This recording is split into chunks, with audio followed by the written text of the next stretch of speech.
In the meantime, tonight we now turn to changes on the way when it comes to wearing a mask here in California. Governor Newsom says some of the state's mask rules will go away when things fully reopen next month. Fox 5's Ashley Zavala shows us what you need to know.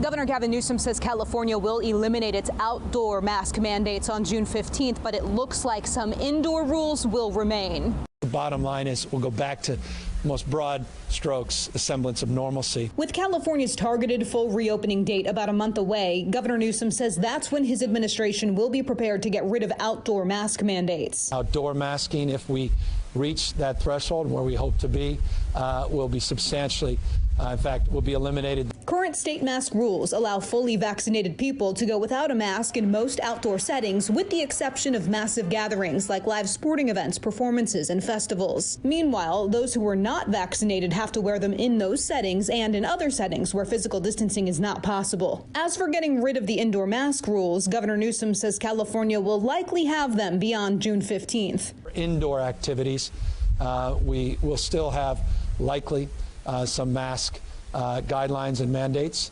but we hope sooner than later that those will be lifted as well. The governor mentioned the mask rule changes on a stop in Monterey County while promoting his proposed state budget. The comments were his attempt to clarify what he reportedly said a day earlier in Los Angeles, the governor telling a reporter after June 15th there would be no restrictions, no mandates on businesses large and small, with the exception of massive indoor gatherings.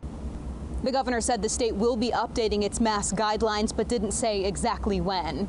Reporting in Sacramento, Ashley Zavala, Fox 5 News.